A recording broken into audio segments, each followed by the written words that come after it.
the national numbers are, the international numbers are in. Oxfam has released a report. The 85 richest people on Earth have the same amount of wealth as the bottom 50% of all humans on the planet. The top 1% of the population owns 46% of the planet's wealth. That's pretty astounding.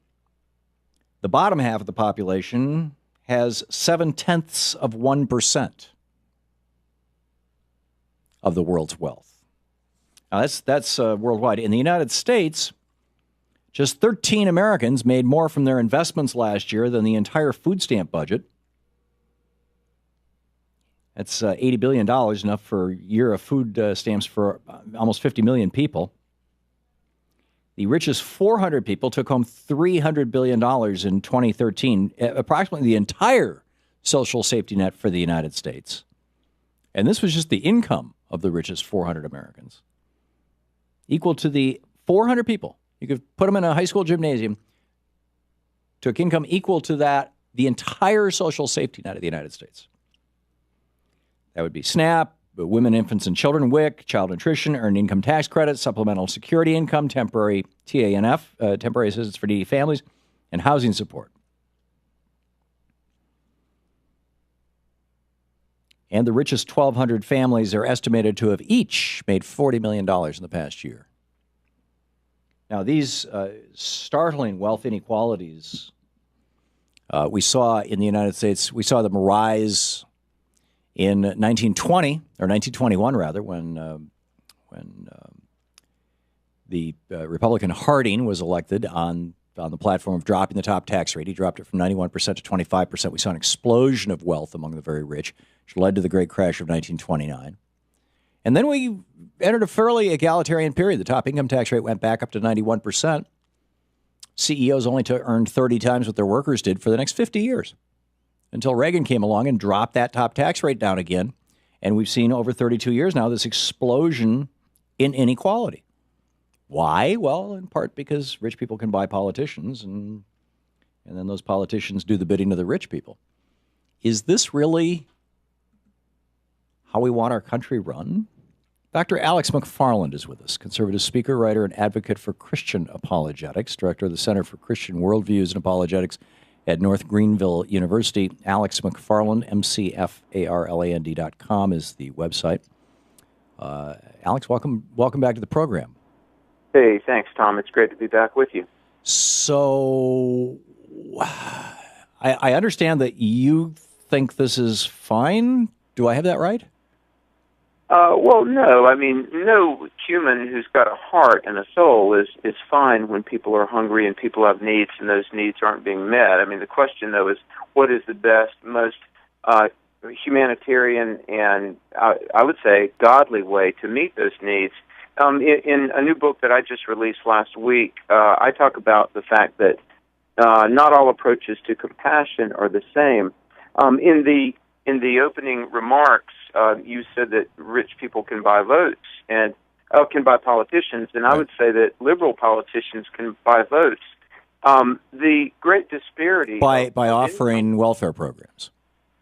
Yeah, and offering things like cell phones and medical care. Isn't that how democracy is supposed to work? That when the people want you to do something and you do it, they reelect you? No, I mean, ostensibly... Democracy's not supposed to work that way. Yeah, Benjamin Franklin said this, that the best way of doing good to the poor is not making them easy in poverty, but by leading or driving them out of poverty. Yeah, but Franklin never ran for public office. But one of our founders, and definitely one of the strongest philosophical leaders at the Constitutional Convention. Yeah, you'll find, I mean, if you read Franklin's biography, you'll find his positions on poverty were all over the map over about a 40, 50-year period of his adult life. When he went to England and he saw how their welfare system worked there, he was horrified. He came back here and he actually helped start one of the first. He was the one who lobbied George Washington to start the poorhouse in Washington, D.C. He started the first public library in Philadelphia. I mean, he was all over the map. But neither Franklin nor any of the founders, I think, would be okay with what we've seen come out of the war on poverty and the Great Society of the last 50 years to create this entitlement. Oh, I think Hamilton would be absolutely in favor of it. Well, actually, Hamilton might not. In any case, should we be? I mean, those founders also thought that slavery was fine. I mean, if you want to bind us to the standards of 1787, I think that we can make a strong argument against that. They were already talking about how to get rid of slavery at that point, and so I don't think you can make a case for the founding fathers would having been in support of where we are with big government. Okay, let's go. Intruding farther and farther into the lives of people. I mean, what we have now is exactly. It is not intruding into your life to give you a Social Security payment that you paid into. Well, the philosophy now that's leading the approach to social justice, quote unquote, is really the redistribution of wealth and the assumption that the success of one comes at the necessary expense of another. Well, and to a large extent, it is a zero-sum game. We've seen this now for 32 years with 32 years of Reaganomics. What we've seen is as the rich get wildly richer, working people have seen their salaries collapse, and the poor are getting poorer. A rising tide lifts all boats. Nonsense. A rising tide lifts all boats if you have a boat. If you have a boat. And to be a lot of people in America don't have a boat. That's why you have benevolent organizations like the church. That's why you have great benevolent organizations like Samaritan's Purse and the Red Cross. The amount of money that was spent in the United States last year feeding people by private charitable organizations, according to the Internal Revenue Service, was about $5 billion. The Republicans just cut $4 billion out of food stamps. Well, let me say this: what our programs, the food stamp programs, and the programs of the last 50 years, they not only discount the vicissitudes of human nature, that anytime you've got free things and you've got the government as the babysitter, that people are going to get things for free, it becomes a disincentive to work. There's ample opportunity for abuse, which we've seen. I think this is such a canard, this idea that for some reason poor people are sitting around, with their feet up eating bonbons, watching TV, and loving the fact that they're living in poverty. I just can't imagine that you've actually been out in the streets and worked with or seen or known people who are living in genuine poverty. That is, if you offered those folks a job, they would take it in a second.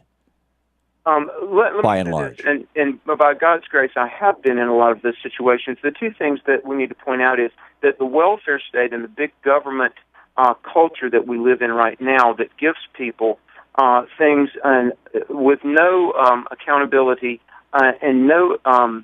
There's absolute accountability. You have to be a good citizen of this country. Listen to this.